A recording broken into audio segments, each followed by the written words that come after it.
Ward जो है इनको शायद पसंद के ही बच्चे दिलवाते, सारे हरियाणा में हैं, हम भी वैसे नहीं निभाया कोई फर्ज है, बस झूठे वादों की रट है, बस बीजेपी का यही जेजेपी का ये बजट है। यूरिया से दूध, दूध नकली, घी नकली, चर्बी से घी, मावा नकली। अध्यक्ष महोदय, पहले 5 स्टार होटल में जाते थे, बड़ा चाव से जाते थे कि 5 स्टार होटल में खाना खाएंगे। अब नफरत होगी 5 स्टार होटलों से। यूँ सोचते हैं घर में दाल फुल्का अगर देसी घी का खा लेंगे तो वो बेटर है, कहीं बीमार ना हो जाए।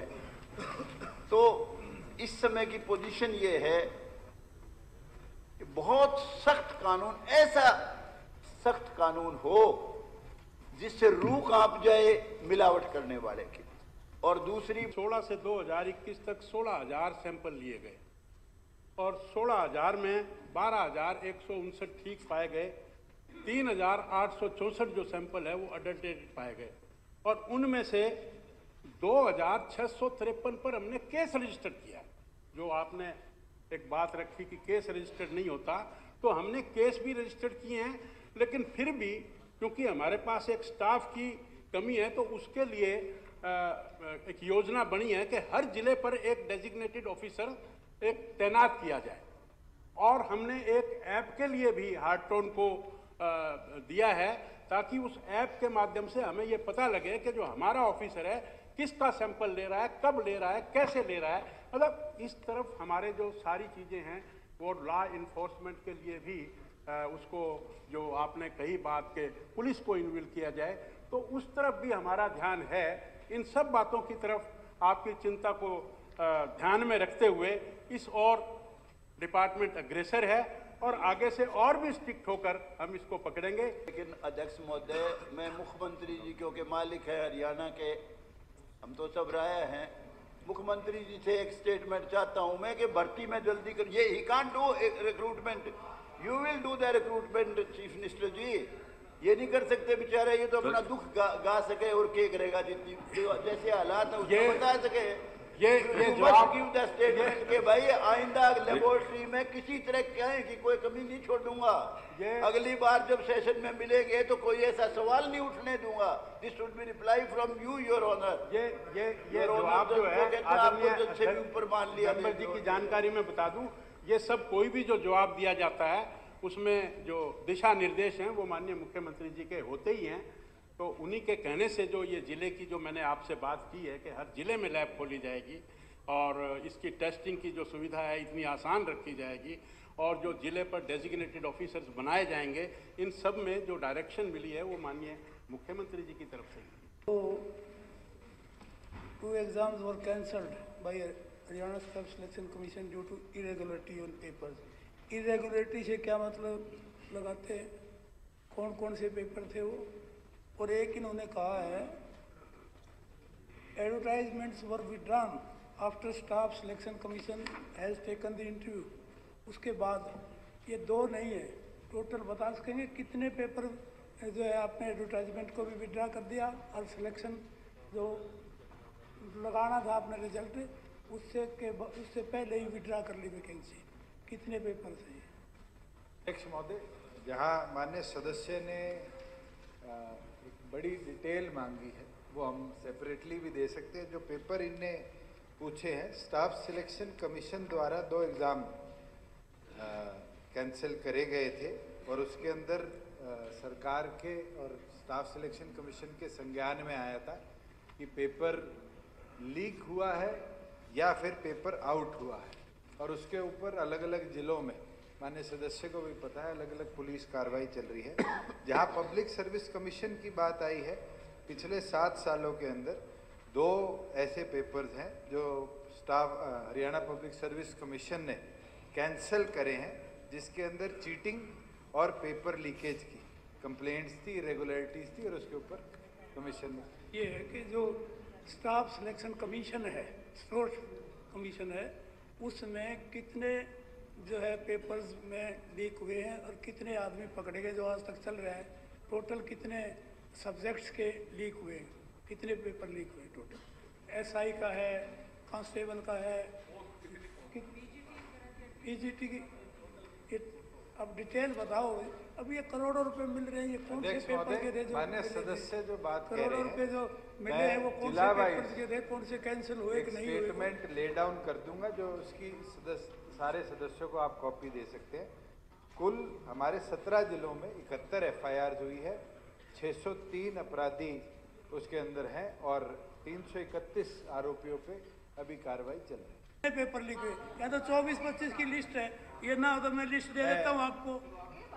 आपके पास लिस्ट है, फिर क्या सदस्य को पूछते? जो इनने स्पेसिफिकली जवाब पूछा है, जवाब दे कौन कौन से पेपर लीक हुए। एक मेल कांस्टेबल का एग्जामिनेशन जो 7 अगस्त 2021 और 8 अगस्त 2021 को होना था वो लीक हुआ था, और एक ग्राम सचिव का पेपर जो 9 जनवरी 2021 और 10 जनवरी 2021 को वो कैंसिल हुआ था। इन दोनों के अंदर अलग अलग ऑब्जेक्शंस थी। एक जगह आंसर की पब्लिक में पाई गई थी, उस पर हमने अलग पुलिस द्वारा कार्रवाई कराई गई, और दूसरी जगह चीटिंग के मामले सामने आए थे, उसके ऊपर सरकार ने कार्रवाई करी। जहां बात आपके पब्लिक सर्विस कमीशन के लीकेज की है, उसके अंदर भी 2 ऐसे एग्जामिनेशंस थे, और दोनों की डिटेल मैं सेपरेटली माननीय सदस्य को प्रोवाइड। यूनिवर्सिटी के अंदर sports education, sports injuries, sports mental coaches, sports science, sports management, sports physio के बारे में पढ़ाया जाएगा।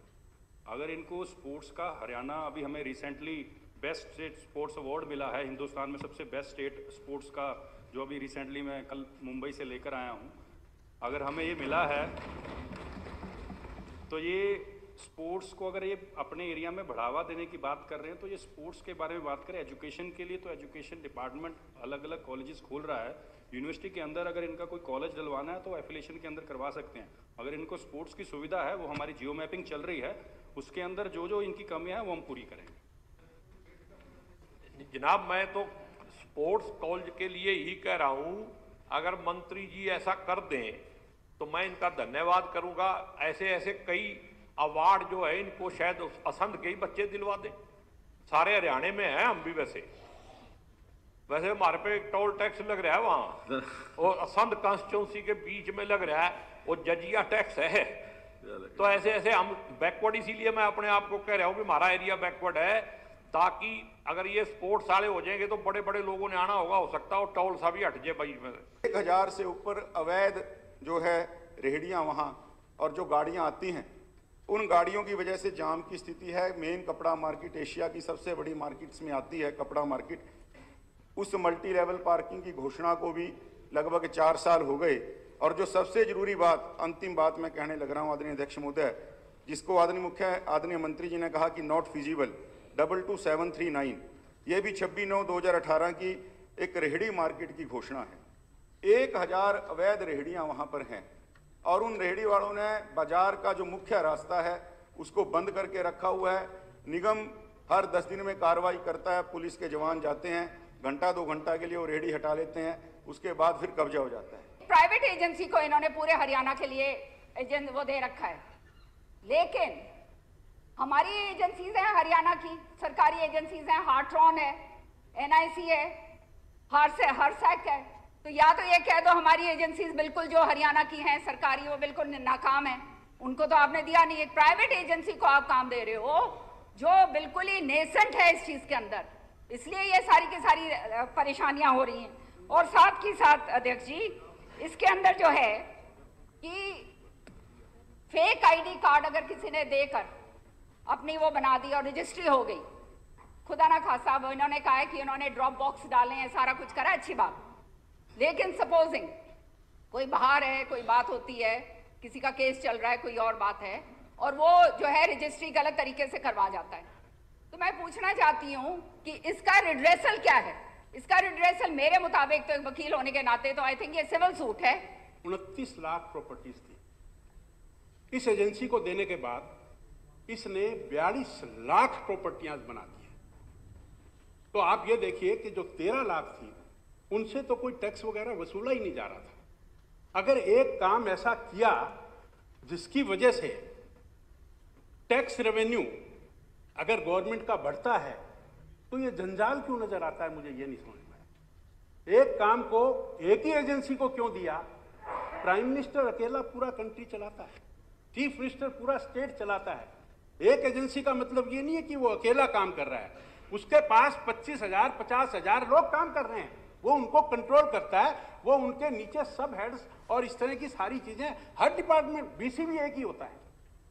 तो ये कोई जरूरी नहीं है कि एक कंपनी को क्यों दिया। रही बात दूसरी कि उस कंपनी को क्यों दिया, जनता ने भारतीय जनता पार्टी को चुना है, गठबंधन की सरकार को चुना है, यह उसकी मर्जी है कि वो किसको तय करे, और ऐसा पहले भी होता आया है, ये कोई नई बात नहीं है। आप बैठिए बैठिए। ये दूसरी बात, हाँ, एजेंसी को क्यों चुना।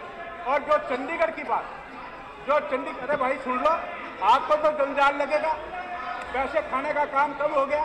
उसकी दुकानें हैं, इसको दोबारा देखने की जरूरत है। और अगर 2.5 साल में निगम को जगह नहीं मिली है तो बड़ी निराशा की बात है। तो हमारे टेन्योर में तो पता नहीं मिलेगी या नहीं मिलेगी, और इसके ऊपर विचार करना पड़ेगा कि शामलात की जगह का ये कर क्या रहे हैं। मुझे लगता है कि उसके ऊपर कब्जे हो रहे हैं, इसके अलावा कुछ नहीं हो रहा है। निगम में जब गांव जुड़े, शामलात की जगह सारी निगम को मिली, एक भी जगह बताने को कोई तैयार नहीं है। तो इस पर ज़रा मंत्री ध्यान करेंगे। मैं बताना चाहता हूँ कि जो सड़कें मंदिर या गुरुद्वारे की तरफ जाती हैं, वहाँ इतनी दुकानें खुली हुई हैं, और जहाँ से बच्चों के स्कूलों की बसें निकलती हैं, इन दुकानों के बाहर ही बड़े बड़े जाल लगे हुए हैं, सड़क के ऊपर जाल लगे हुए, इसमें मुर्गे रखे हुए हैं, बाहर बकरे टंगे हुए हैं, और बच्चों पे क्या असर पड़ता होगा भगवान जाने जी। कि आप वहाँ से माननीय विधायक हैं, वहाँ के रहने वाले हैं, तो आप थोड़ा सा इसमें मदद करके एक लोकेशन दीजिए, क्योंकि ये प्रॉब्लम पूरे स्टेट में आती है। जहाँ भी हम स्लाटर हाउस सब कहते तो हैं कि बनना चाहिए, लेकिन जहाँ भी बनता है वो उसके जो अराउंड जो लोग हैं वो उसको वहाँ बनने में बाधा उत्पन्न करते हैं। ये एक जनरलाइज प्रॉब्लम है, क्योंकि आम आदमी की जो फीलिंग है वो स्लाटर हाउस के फेवर में नहीं होती। तो इसलिए मेरा आपसे निवेदन है, और जो आपने मुझे वीडियो भेजी है इसको मैं देखकर और इस पर जो भी उचित कार्रवाई होगी वो मैं करूँगा। एक पिछड़ा हुआ जिला शुमार किया जा रहा है, वो है तो कागजों में सही मायने, चूंकि इनफैक्ट वो पिछड़ा हुआ है, लेकिन चूंकि जो कार्रवाई सरकार की तरफ से हो रही है उसको भी मैं आपको 1 मिनट बताना चाहता हूं। आपने एक बात कही थी कि जनरल गिरदावरी की रिपोर्ट और स्पेशल गिरदावरी की रिपोर्ट में दोनों सदन में आएंगी तो मैं सदन को अवगत कराऊंगा। मेरे ख्याल से यही बात थी, अगर मैं गलत नहीं हूं। मैं आपसे ये पूछना चाहता हूं, क्या मेवात में जनरल गिरदावरी हुई है? क्या स्पेशल गिरदावरी के मेवात जिले के आपने आदेश किए हैं? या अगर किए हैं तो जयसिंहपुर एक गांव है नोहलके में, उसके चारों तरफ 20-25 गांव हैं जिनकी बिल्कुल खराब फसल हो गई। सदन में बहुत बड़े व्यक्ति रहे, मैं उदाहरण के साथ बताना चाहूंगा। ताऊ देवी लाल जी, हमारे यहाँ प्लॉट दे गए अनुसूचित जाति के बच्चों के लिए, गरीब बच्चों के लिए, पिछड़ी जाति के लोगों के लिए। मैं प्रश्न लगा लगा के थक गया। आज उस प्लॉट को दिया किसी और मकसद के लिए था, अस्पताल बन गया कि क्या जी उस अस्पताल का QRG का ऑक्यूपेशन सर्टिफिकेट है, कंप्लीशन सर्टिफिकेट है?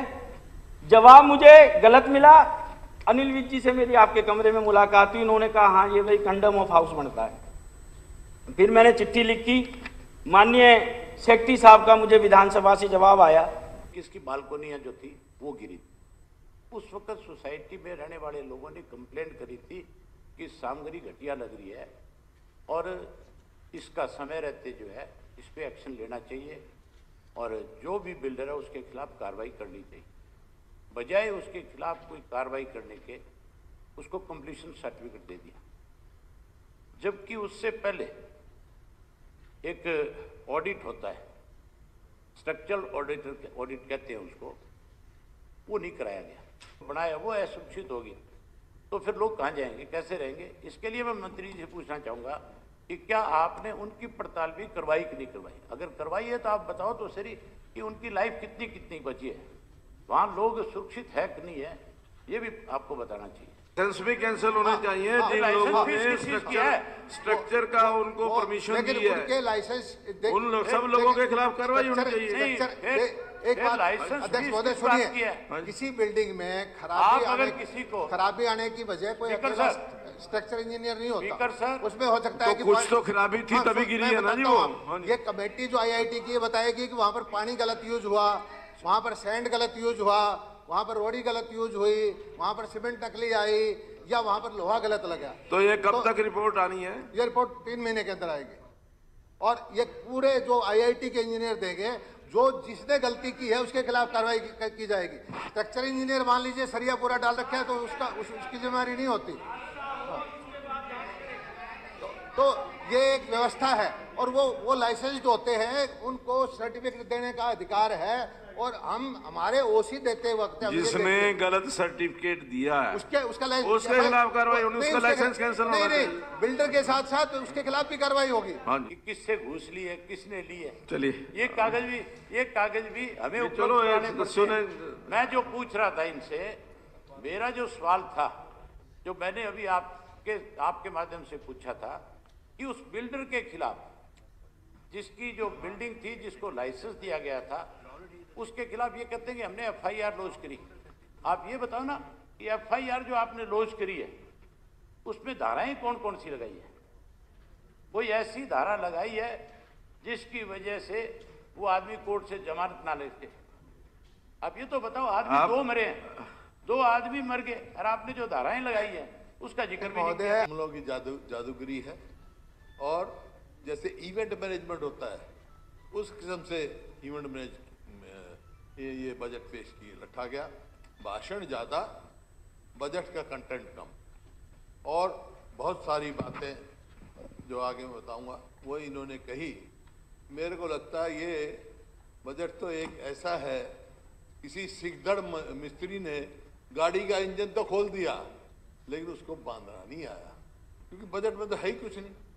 भाषण ये बजट में आप देखते महिला दिवस पे था उस दिन, जिस दिन बजट पेश किया, महिला दिवस के हम सब सोचते थे भाई महिला दिवस पे बजट पेश किया है तो कोई ना कोई महिलाओं के लिए बहुत अच्छी बात होगी।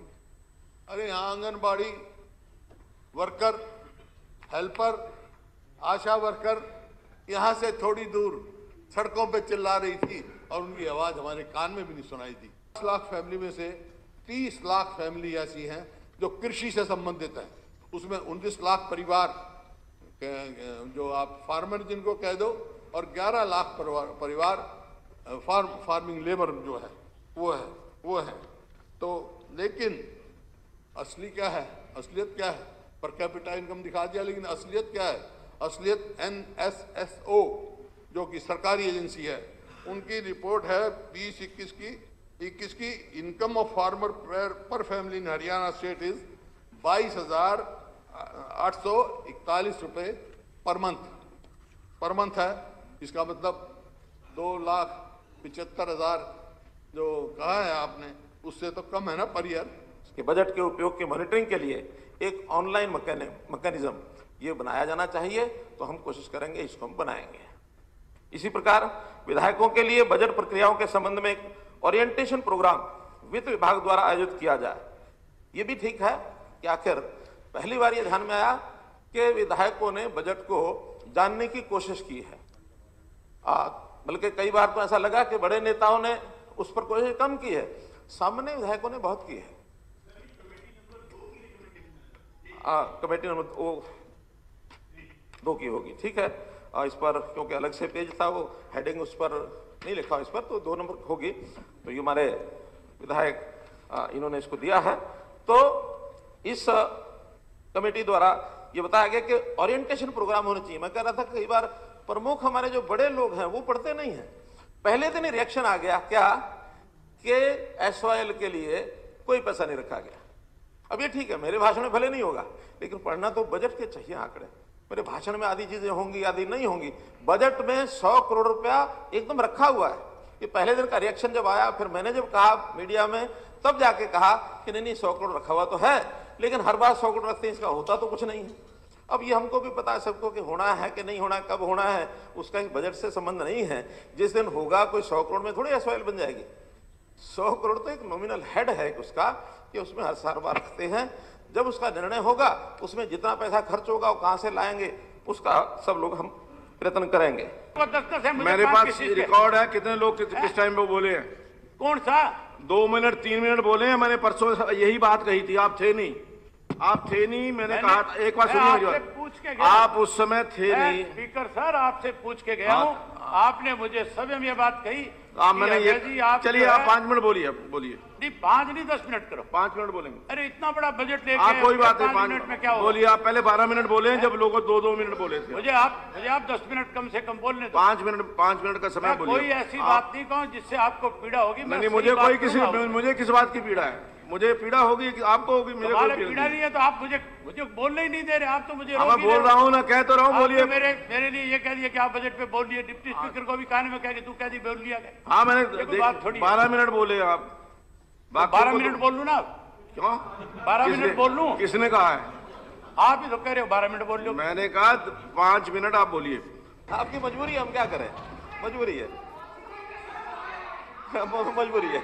अब मैं बताता हूँ, अब काम की बात बताता हूँ मुख्यमंत्री जी, अब काम की बात बताता हूँ। बुत ही अगर मेरे वो काफिर कहेंगे तो अल्लाह तेरी मर्जी है। अब मैं काम की बात बताता हूँ। देखिए ऑनरेबल स्पीकर सर, एक पंक्ति ये शायद आई है हमारे गवर्नर एड्रेस में से आई होगी।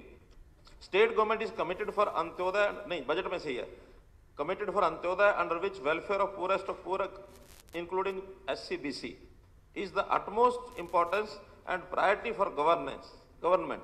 The budget outlay for SC and BC and Social Justice Empowerment Department has been increased by 22.47% from 8,353.27 crore in 21-22 to 10,229 crore in 22-23। 22.5% E component हमने उसमें बढ़ाया है। ऐसे ही here that the budget under SC/SP component meant exclusively for development welfare programs of SC, an outlay of rupees 5,566.45 crores has been allocated in budget 22-23, showing an increase of 23% over revised estimates of 21-22 of 4,513 crore। यानी 4,513 के बजाय 5,566 करोड़ रुपया हमने SC/SP component में रखा है। अब ये स्वीकृति होगी, उसके बाद या तो पहले ही बोल लेते आप। नहीं, मैं तो बात रूल की, वो देखो, मैं आपको पता है, एक मिनट आपको पता है रूल की बात है।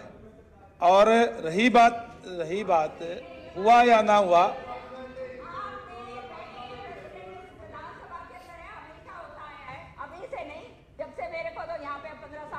आज अभी अलाउ नहीं है, अभी अलाउ नहीं है, नहीं अभी नहीं अलाउ, रूल में नहीं है तो इसलिए अलाउ नहीं है।